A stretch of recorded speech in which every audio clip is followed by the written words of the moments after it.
Well, I guess let's go back to when we first began dating. Do you remember before me? We'll come at this from a neutral position. Do you remember being in the dating scene?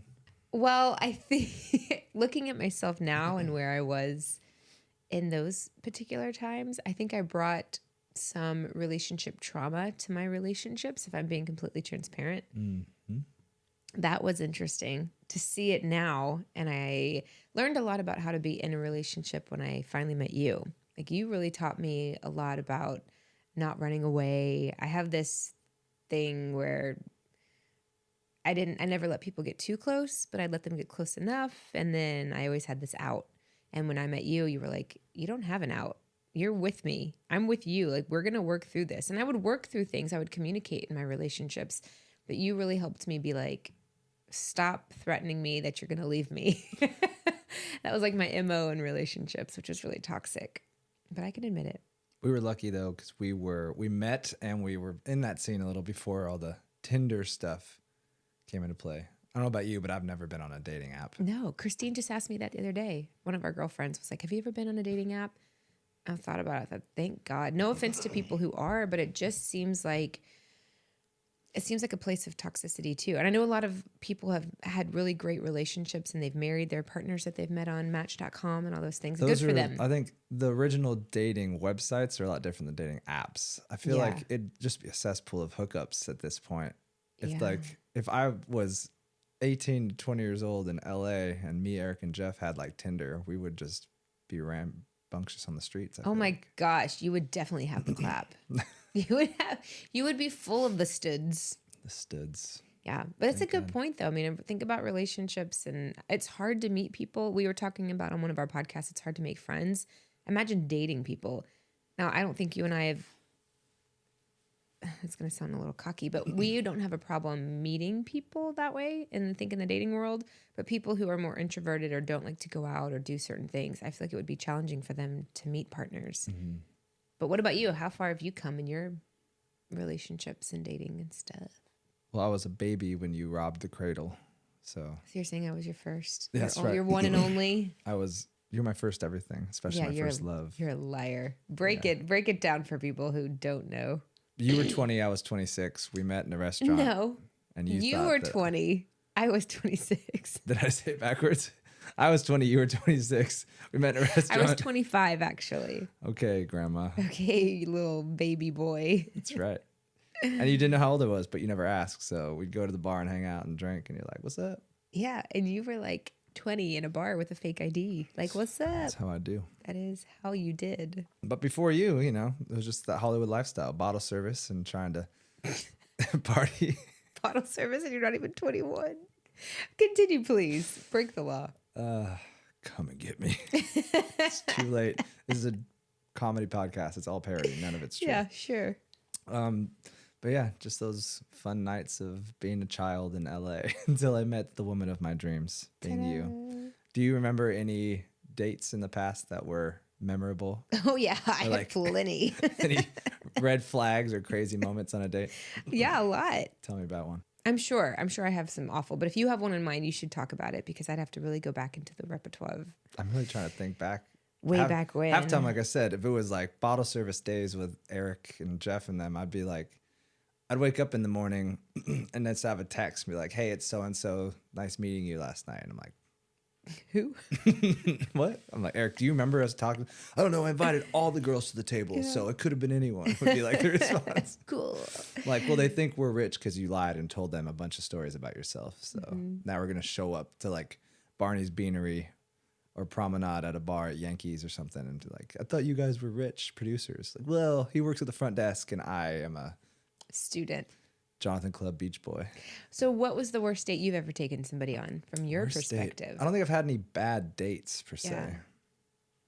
I remember one, it was kind of like afterwards kind of a red flag because she was trying to like drink the whole time, which was like cool. We were like in that phase. Just like, let's get drunk and hang out. But then it's like, she was like sloppy and annoying after like half the dinner. And she was like taking shots and like couldn't keep up, whether she was trying to keep up or she was like, just, I don't know, trying to let loose. But it was like, we never talked again kind of after that. She was taking shots on a date. Yeah, we went to a restaurant and then went to Barney's Beanery for like a drink after, and then she was just like schmammered. Oh no, that's the worst. Dropped her off. I remember her place was in Ocean Park, somewhere over there. It's like, peace, Jeff. What are you doing? Let's go do something. I think I remember going on a date. You know, I was not one to put out right away. It's just not my thing. I always wanted to wait and treasure it, and I was very specific on who I let in. You know, pun intended. And I remember I went out with this one guy, and we got schmammied. And he was like, "You can come back. You can just sleep with me. We're not going to do anything. Well, I'm very respectful. We'll just snuggle." I think it was like 8 hours of him trying to convince me to sleep with him. And I'm like, this is not that. And I was so drunk. And I'm like, I'm going to leave. And then at the end, he was like, just get out. And I'm like, it was just awful. That was like a very awful, Why'd you go experience. home with him? Well, we worked together. And he was really nice. And he was a professional soccer player. And he was like, he seemed like a gentleman.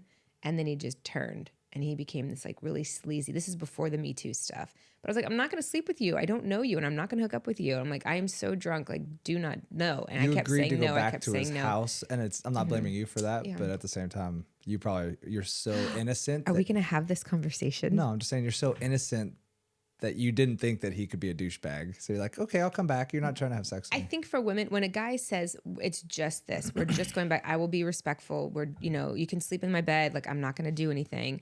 Women think, okay, I feel like I can trust you. But the second you get in a man's bed, their switch flips and they're like, I've got to bang you. I got to do everything I can to bang you. And of course, I was the one who just didn't bang people, and everybody was always curious, like, what's it like to get in the sack with her? Because I didn't give it up very easily. So it always became a challenge. And I think he wanted the challenge. And I was like, no. And he thought because he was this really hot soccer player that he could get in my pants. And I just was not budging. And then I remember in the morning, I was like, screw you. Don't ever talk to me again. You're a piece of crap. So let's say you do fall in love and you go to someone's house, aka mine. How do you feel about sharing a toothbrush?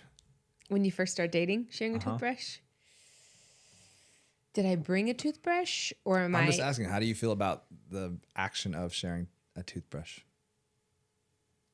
There's so many more questions I have around it. Give me details. Do you agree with couples sharing a toothbrush? In general? Yeah. Like when we're first dating or like our Ever. first date? Ever? How do you feel about the brush? Why is this such a hard question? Because I need to know. You set it up as getting into the, No. we just started Toothbrush, dating. go. I'll share a toothbrush. If I'm going to suck your dick, I'll share your toothbrush. So If your you've dick's in my only mouth, your shared one toothbrush. toothbrush then in your whole life. That's good to know. How do you feel about sharing a toothbrush? I mean, I don't have a choice when you just use mine all the time. So I don't use yours. how do you feel about poo particles being in the toothbrush? Absolutely not. How Am do I you- eating your butt that way? I don't know. Do you Okay. think that poo particles float Yes. around and go into Yes, I do. What comes up must come down. the toothbrush? I will say- or when the toilet bowl is open and you're showering, I heard that the humidity brings out particles, and that's why people get like breakouts in their face. Where'd you hear this? Instagram, probably. Yeah, well, you need to do some research. I'm not saying it's not true. I will say I don't have a problem sharing a toothbrush in an emergency situation, but I'm not one to just borrow somebody's tooth. I will never borrow just somebody's toothbrush. I would hope not. You have a very clean mouth, so I don't mind. You know, if we went out and filmed a wedding a couple days ago, I forgot my toothbrush. I borrowed yours. That I'll do. But I'm in my head about it. It's gross. But we also share floss picks. That's true. That's almost is more gross. penetratable than a toothbrush. Would you share a toothbrush? I do. So yeah.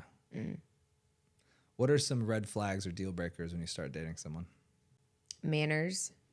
If we go out to eat and we're at a restaurant and they treat the server bad, game over. If you don't tip your server, you're cheap. If you're not nice to your server, you don't have manners. Those are 2 red flags for me. Maybe because I was a server, I understand. How you treat your mom, how you treat your family. It shows me a lot about the person. Don't look at me. I treat my mom like a queen.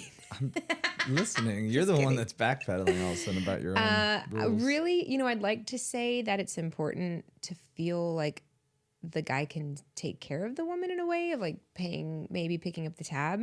But I've been in multiple relationships where I'm the one who constantly picks up the tab. So I don't know if that's necessarily the truth. What about you? What are red flags? I agree with all those things. I would say someone who is like too uptight or can't take, like they have to have a good sense of humor, I think. Because you know me, I'm like dirty humor or push the limit. So if I say something and you could see them like, ugh, like super, oh my God, that person, I'm woke or something. Like that's a big turn off or a deal breaker. I'm like, why are you so sensitive? Yeah. We joked around, I think, the first 5 years of our Yeah. relationship. Like like you said, you'll put my dick in your mouth, but a joke will hurt your feelings. Like, come on, you're not innocent. I don't know if me personally, I know I have a lot of friends who date gamers and I'm all about that for them, but I don't think I could date a gamer. So it's a turn off then. It's not a turn off. You can But like I'm asking, games. what is a turn off? Oh yeah, you Next can. question. For me, I can't date a gamer. Gamer. Just because I'm somebody who I'm a doer, and I don't, if you're just sitting around, I'm gonna judge you. So a turn off is someone who's not proactive Yeah, to do something. yeah. I can't be with somebody who just sits around all day. Can't do that. Can't do it. I'm too busy. Yeah. What about you? A turn off? I think that's it. Or some girl who's loud and obnoxious and like thinks she knows everything, or that whole vibe of like, I could drink more than you. It's like, no, you can't. Like, stop being a bro.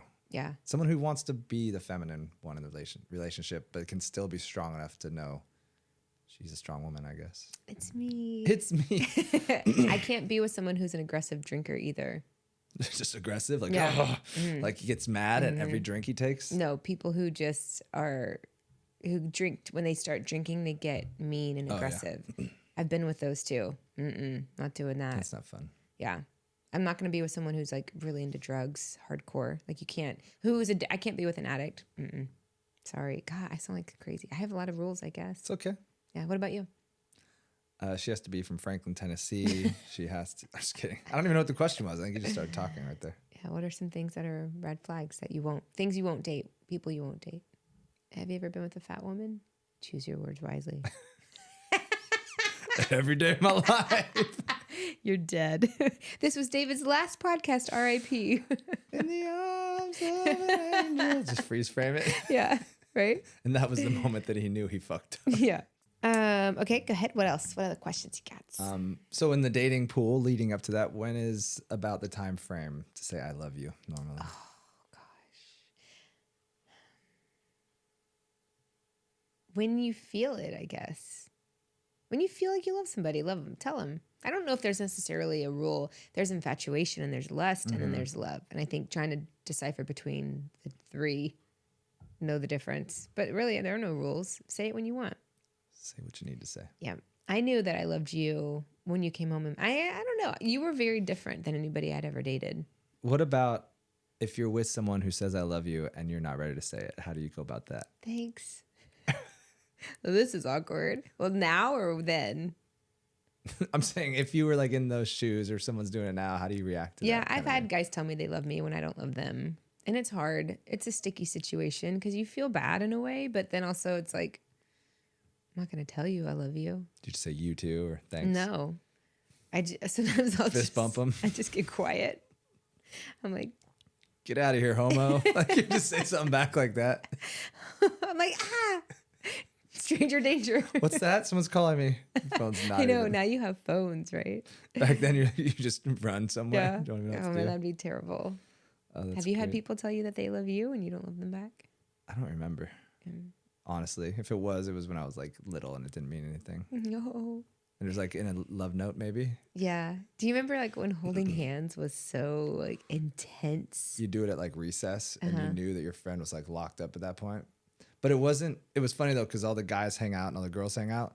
But whenever someone was booed up, the guy was now standing by all the girls in the quad or something, and the guy's holding their hand. All the guys in the playground area, like, loser. But if you remember like taking somebody's hand for the first time and you're just like warm and fuzzy fleshed, it was so intense and it was just holding hands. Exactly. Or like going to a movie with somebody in like 6th grade and you like reach over and touch fingers. And, Oh God, I had so many terrible. Butterflies. Did you have terrible movie situations? Or was it just me?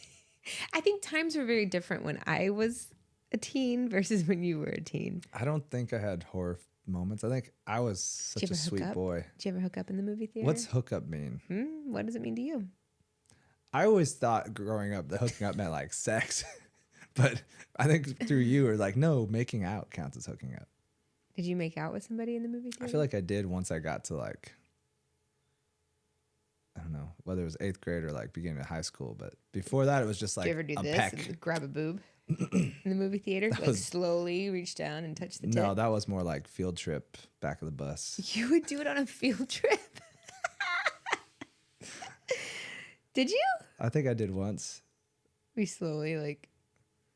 No, it was more like up the front. Oh, Booby. was it like instant baby boner for you? Oh yeah. When you were a little boy. And When like, I was a little boy, tell when me you were more. a little boy, Yeah, and the girl's boobs start popping out, you're like, oh my gosh, it's happening. yeah. You touch the nipple and you're like, No, not that easy. I'm sure there's some boys that just, I need to change my pants. oh, poor things. It's like the movie Billy Madison where he peed his pants, Yeah. except it's cum. Oh gosh. Peeing your pants is cool. Do you think hooking up on a first date is a sign that you won't be with that person? Do you respect women more or No. less if they hook up on the first date? I thought the question was over after do you respect women? Do you respect women more or less if they hook up with you on the first date? Ultimately, I think more. Like whether or not, like you're saying, there's that drive, the Do you sex respect drive. them more if they hook up with you? Oh, I totally misinterpreted that. I thought you, It's okay if I you thought you do. asked if they don't hook up was the question. Do you respect women more or less if they hook up on the first date? I don't think it's a matter of respect, but I guess in this context, less.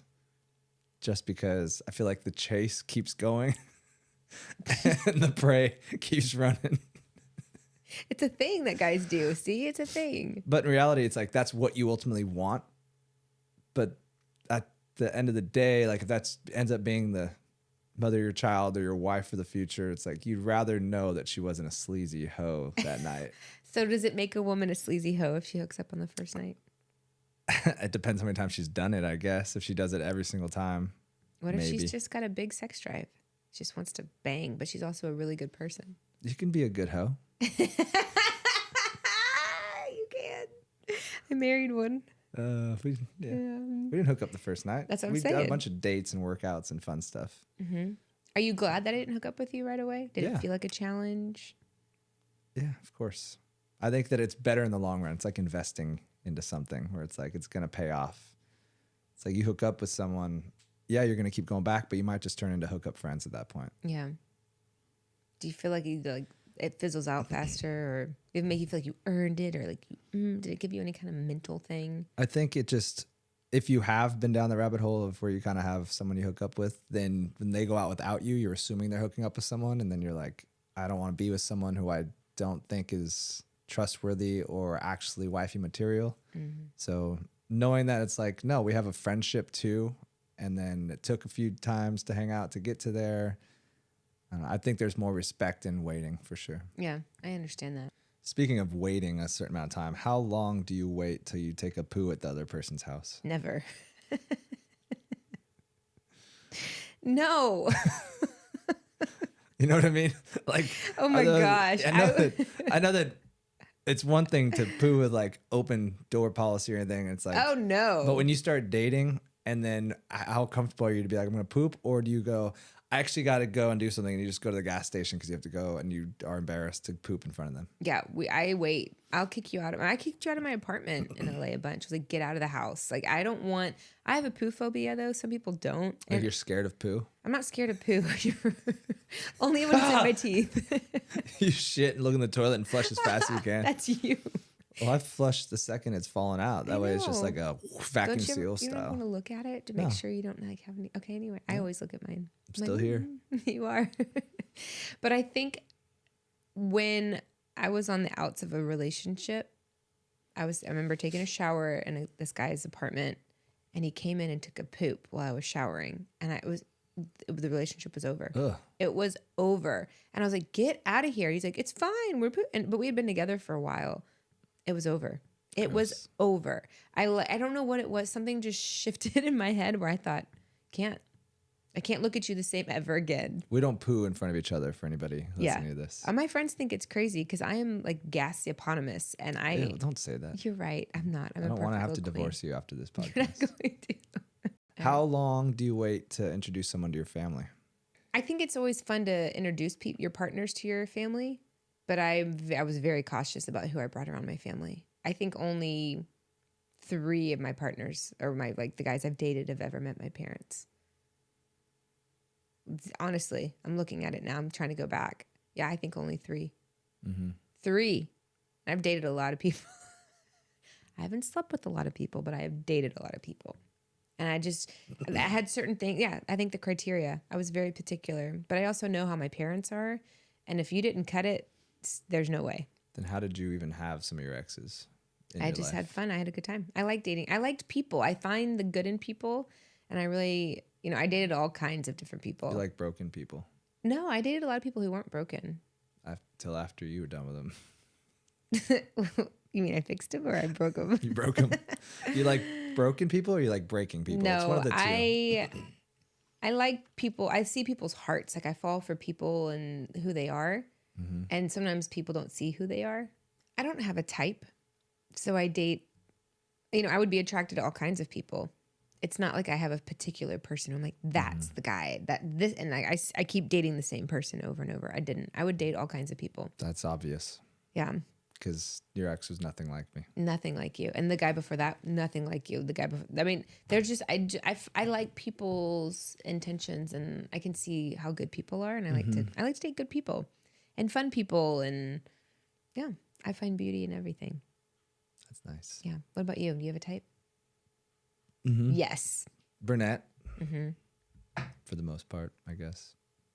Definitely. Brunette. Mm-hmm. You like schnozzes.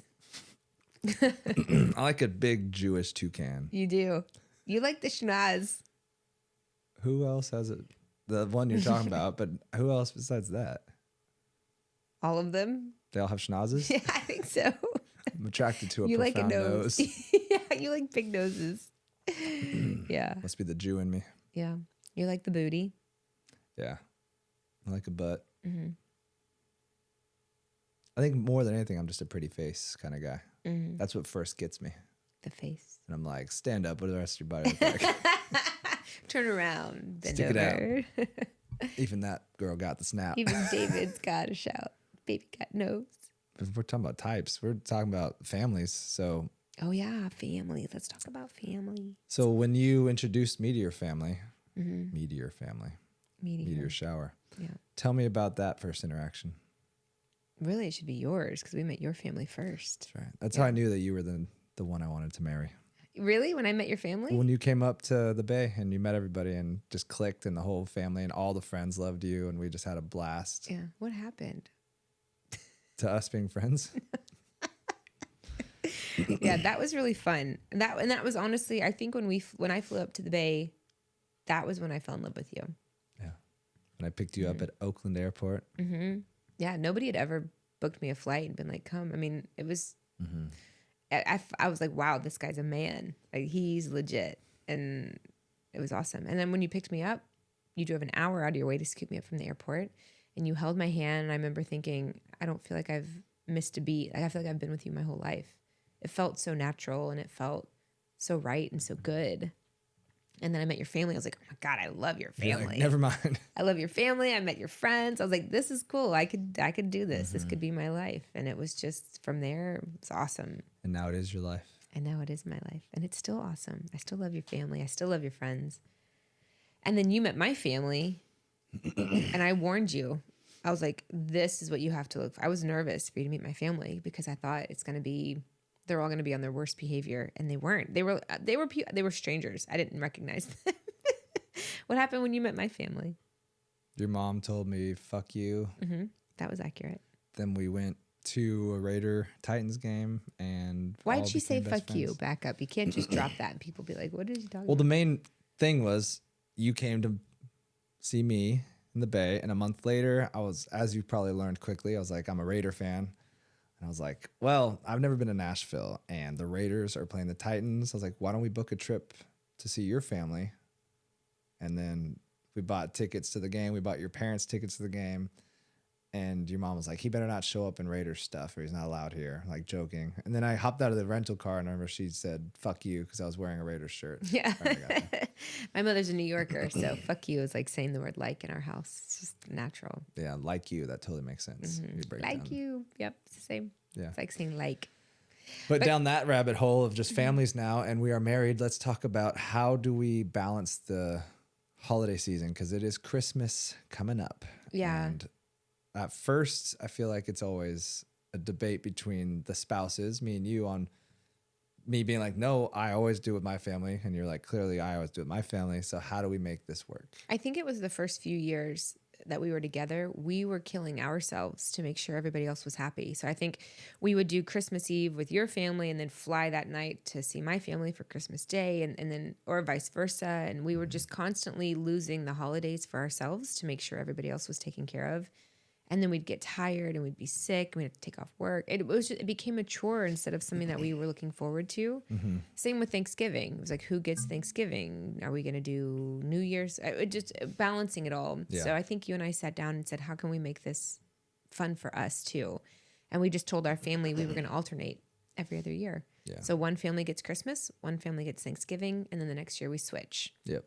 And I think it's hard too, because at first your family gets upset because they're like, it's been 20 something years of you doing this. You know, you can't just change it now. It's like, well, you have to. And you have to remind them, like, you guys did this too. You had to figure it out. You got married to somebody else and they had a different tradition that you had to change. So you have to compromise. You have to communicate about it. But I also think when you're coming up and the family has its traditions and life's set in place, you don't get looked at as serious. So they expect you to bust your butt and keep going because you're the young people in the family.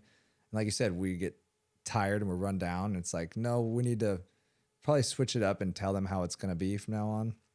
Like me, if we do like a family vacation, like, oh, DJ will just sleep on the couch or DJ will just get this because I'm the baby. And now it's like, I'm in a relationship and you have to slowly walk away and to get in your own room. And then it's like, okay, now we're adults of the house. Like there's a little more respect that slowly just gets built in. And I see it with like your brother or something where he's the young one. So then there's all these family ideas. It's like, oh, Connor and Nikki can sleep in the trailer with them. And it's like, no, they're adults now too. It's like everyone slowly gains power in terms of the family dynamic of where they can now have equal rights to all this stuff. Yeah. Because at first it's like, oh, they'll figure it out. Or you could fly here. It's like, no, I'm exhausted. How about you Yeah. come to me now? And then what happens if you have kids and you want to have your own traditions at your own house and then the families come to you? How do you do? At what point do you have to say, excuse me, at one point do you have to say, this is what's best for me in my relationship? And you have to let some people down. It's going to happen. Everybody's going to be disappointed at some point over something that you do. And you just have to say, you know, I love you and I'm sorry, but this is what it is. I think you still need to give the effort and show up for family. Agreed. No doubt about it. But there has to be compromise somewhere when it comes to each family member and what they expect of each holiday. Yeah. Because You know? expectations, they're always going to want more. It's never enough. Yeah. No matter what. And that's because you're loved. I mean, that's a great thing. It's not a bad thing. Just means your family wants to be around you. Imagine if it were the opposite. Yeah, true. Well, the thing is, like you're saying, you have to almost say like, what's best for our relationship is to make sure we're okay and not just pleasing others and always just bending for what they want. But also, don't be lazy and be like, oh, we want to set our own tradition. We're going to stay home now. Yeah. It's like, yeah, but you have the power or the money or the ways to get to these family functions. Don't just use laziness or selfishness to take over that excuse for what's best for us. I think there's a fine line between there. It's like, do you either want to be a part of this family or are you just going to, you know, be selfish and stay home because now you're lazy or you have a shift in mindset? Do you find it challenging going to my house because you have traditions and things that you guys do in your household? Like, was that something that was challenging in the beginning on the holidays? Is that how we do Christmas versus how you were raised doing Christmas? Yes, I can't think of things off the top of my head in terms of the traditional part. I think just being like homesick, thinking they're at home having fun and I'm not there. This isn't where I should be. You got to kind of like just keep drinking to forget about that thought. Where you're like, I need to have fun here because I'm sad that I'm not at home. That feeling, it's no matter, even if I do presents at your family's house, no matter what your parents do, they're so generous. I always felt like it just wasn't the same. It's just not going to be the same. Yeah. Just like it's not the same for you when you come to my parents' house. Because it's way better with my parents. I get it. No, I'm not saying it's better. My family, there's a feeling that you are used to Christmas morning and waking up and doing certain things. And when you're not in your house with your family, it's like, you feel sad I felt sad the first few years. I remember crying. What are some ways that you and I have put each other first around the holidays? What would be some tips for people who are like newlyweds or new relationships going into the holidays for the first time? What would you tell people to help them be prepared? If this has to pertain directly, is pertain a word? Continue. Why are there so many fuzzies in the air? It's your sweater. My sweater? Yeah, your sweater. My sweater doesn't lose fuzzies. What are you fist bumping? There are a lot of fuzzies coming off my sweater. If this has to go directly with your question about penises. My question about your butt face is If what this has to- what advice could you give a new couple going home for the holidays and they're having to leave their family and go be with their partner's family? What would you tell them? How can you help them put to make sure their relationship is shut up? English. You know my question. Answer it. So if this has to do with going to Oh my God, you know what it has to do with. I'm answering it, but the way you asked it was very open. So then answer it open. Okay. I think it starts with having that open dialogue with your partner on setting a plan and strategy for each year. Are we doing your family's Christmas or mine? We're doing your Thanksgiving or mine? Are we switching them? Are we alternating them? Are we doing both this year here, both there? Then setting the expectation with the family, because some people are going to be butthurt. Some people are going to get over it, whatever. If they want you there, they're going to compromise and be a part of it, just like you two have to compromise and figure out your schedule on how each of your families get to see you. Okay, got it. So you're at that point. You've already compromised. Now you're walking through the front door and you're going to be with family. What are some things that have benefited us or that can benefit people once you walk through that door? Alcohol.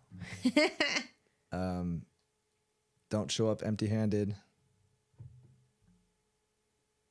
What would be something? Make sure that your partner is there for you. If you are feeling a little homesick or it's your first time or two away for the holiday, even though it seems all good on the inside, you might be missing it. Make sure they're okay, I guess. Just always make sure your partner has your best interest and makes you feel at home at the new tradition, because it is the new tradition and there's no going back unless you want to ruin your relationship. Do you feel How do you feel about that? I think that's all really great advice. What kind of gift would be something appropriate to bring? A gift? I don't know. Find out what the family's into, I guess. Like what I did, our first Nashville trip was buy the Titans Raiders tickets for your parents with you. And then Ed and I took a picture with the Titans cheerleaders. So I thought it was appropriate by that Christmas to show up with a calendar of the Titans cheerleaders. Like, I don't know, things that are sentimental or fun memories if you're at that point. If not, nice bottle of wine, bring some food, I guess. Just flowers. Bring something to show your appreciation for the day. I would agree. And then what about during the day? Like, I know your family is more segregated. The women go here, the men go here. That's not usually the case in all families. You know, sometimes it's cohesive but what, different situations. What would you suggest if you have a partner and you're just giving her in and you're like, see ya? Hope you can fly or hope you can swim and throw you in the deep end. Yeah. I think there's different situations. Some couples show up and they sit on the couch and they just hang out. They're not really a part of it, but they're there with their presence. Some families want you to be heavily involved. Don't sit on the couch. Don't relax. Maybe the advice would be know what you're getting yourself into when you show up for Christmas. Make sure that it's very clear in a way. Like, this is how my family does it. Yeah, the women are usually cooking and having fun and drinking wine in the kitchen and doing the stuff. And the guys are probably out back showing off their new toys and guns or watching football. And that's slowly it. And the guys will make the drinks and keep the women thirsty. They're thirst filled and keep that stuff moving for them. But yeah, that's kind of how my family is. And then yours is kind of similar, but then also if the guys are caught not doing something to help, your mom will let them know that they're being lazy. Yeah. So it's hard to balance it. That's where our families are opposite. Yeah. So I don't know how to relax. My mom will be like, no, seriously, stay on the couch, relax. And then your mom will be like, what are you doing? Yeah, but your mom also, back in the mind, has some expectations. Of course. But that's the different sex thing I'm saying. If you're laying on the couch, it's like, look at this lazy brat. If the guy's on the couch is like, do you need some more champagne? What can I get you? Yeah, so I think it's a little more old school of, making your man happy, as long as he's keeping the house afloat or Yeah. with the roof on it at the time. I guess if it's that situation, it's important for if you're at my family's house, I'll come over and check on you sometimes, be like, hey, you doing okay? Like, just make sure your partner feels supported and that they have an out. Because if you're stuck in a conversation or you're like, save me, if you have that, you want to have a check-in. Like, do you need to be saved at that moment? Little safe word. Yeah, like just be in communication, check on your partner, even if, because if you're dumping your partner in a situation where your whole family's there and you're used to it, they may not be used to it. Might be overwhelming. Yeah, it could be very overwhelming, or it could be very underwhelming. I mean, it could be the opposite. What if your partner's the overwhelming one and you're stepping into an underwhelming dud situation and then your partner's standing out? The sky's the limit on situations in that. Just, I guess I agree with you. Don't show up empty-handed. That's also a Southern belief though. And then just make sure you check in with them, communicate with them. I'm losing you. I'm listening. Your eyes are so close. We're so tired because we just did a Christmas with your family, which is great. We had an absolute blast. So there's an example. New tradition. We go 2 Christmases in a year. So we do Christmas with them, Thanksgiving here, vice versa. We do a fake Christmas or a pre-Christmas with my family the week before Christmas. And our new traditions now, because there's so many family members, don't buy everyone gifts. Yeah. We do white elephant. So everybody just buys a gift worth $75 or whatever we set the budget to. And we the do a kids. little 5-time trade type thing where you steal it and everyone gets something of equal value. And then the little kids get gifts. That's pretty much it. Yeah, it's been a nice tradition. The older we've gotten. Yeah. But then again, the rules are out the window because it's white elephant, no real gifts, and then everyone still buys each other gifts. So, Yeah. because we all love each other. We can talk briefly about how the cooking situation is different too. You're used to a certain type of food. I'm used to a certain type of food. My family's very Southern. Your family's more like chef. They do incredible, immaculate meals. And I think when you showed up to my family, one of the holidays, my mom was older and My mom was older. She was tired. And same age every year. she's not the same Her year. spunkiness hasn't changed. No, my mom's very spunky, but she just kind of was like, I don't want to cook a bunch of stuff anymore. It became a lot of work for her. So she started doing the Costco route. And I think when we experienced that the first time, you were like, what is this? And so now every year after that, I go out of my way to make sure you have the items that you like for Christmas. So if you want homemade mashed potatoes instead of Costco bought mashed potatoes, I'll make them for you because it's important for me to make sure you feel comfortable in the holidays, just like it's important for you to make sure I'm comfortable too. So it's been very, I guess the rule of thumb is just make sure your partner feels supported. I remember one of the first examples of that was there was a Thanksgiving and you girls were all talking about what you're making and everyone's bringing a dish and no one was making pumpkin pie. And in my mind, I'm like, it's not Thanksgiving without pumpkin pie. And everyone's like, I'm okay. I don't even like pumpkin pie. I'll do apple. I'll do this. And I was like, someone better fucking make pumpkin pie or I'm not going to your Thanksgiving. And you made it, or you made like 2 of them or something. Yeah. I'm just like, in the back of my mind, I'm like, this is sinful. You guys have no idea what you're doing. My mom, But then you're like, I'll take care of it. I got you. Oh yeah, my mom was like, I'll just pick one up then. My mom said, I'll get one from Costco. And you were like, no. Yeah. So I made you one.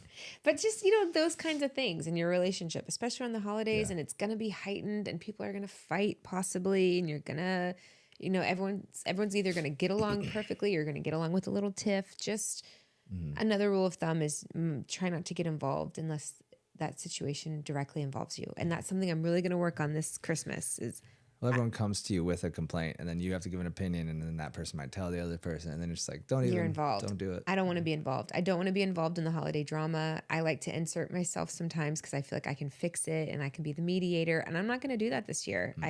We need to recap after the holidays, but I really want to let people, if they're having drama, you deal with the drama. I don't need to get involved. Yeah, I just talk to them. don't need to get involved because, first of all, I don't have the time and energy either. I'm exhausted. We've got that business and things we're running. I don't need to be involved. But you want to. I don't even There's a want part of you no. that's like, I don't even want to. But I get some of that tea. I don't want to sip that tea. Next time we'll shift focus. Oh, wait. And talk about something Before you else. end it. What do you do when you show up at the holidays and do you sleep in the same bed with your partner at the family's house? Or do you separate yourself from the partner at nighttime? What do you do? What's appropriate? How long you been together? It doesn't matter. Well, we sleep in the same bed if we're living together or married. We do now, but when we first met, your parents made us sleep in separate beds. You respect the rules of the house. I'm not going to disrespect your parents if they said I'm uncomfortable with you sleeping in the same bed. But your mom's like, I don't give a fuck. Bone my daughter. No, she did not say that. She told you to bone me. Does she not say that basically today? Did she say boner? Did she say bone her or boner? Did she say bone my daughter to you? Nowadays she would. She would, but did she? Has she ever? Has she said anything to you sexually about me? What do you mean? What do you mean? Specific. Like have a baby, yes. Put a baby in her. That's basically saying come inside of my daughter. Yeah. That's disgusting, parents. Don't say. Yeah, your parents. That's why like wedding speeches are funny because they're like, now start making babies. It's like, I might as well just yell, now start coming inside of her real quick. Repeatedly. Isn't it funny how vocabulary is different when it's the same exact thing? Yeah, same exact thing. So what do you do? What if, do you have to prepare yourself? I mean, what are some things that There's nothing to prepare. You're going to sneak in the middle of the night and go a little quickie and sneak back. Your mom's going to listen to this podcast. We don't know. I'm making this up, clearly. Yeah, clearly. But we did. Sneak? We always banged. She bangs. Speaking of bangs, have you seen my sister's forehead lately? It's Christmas season. 'Tis the season. Be good. Love y'all. See ya. Have fun. Merry Christmas. Later, bitches.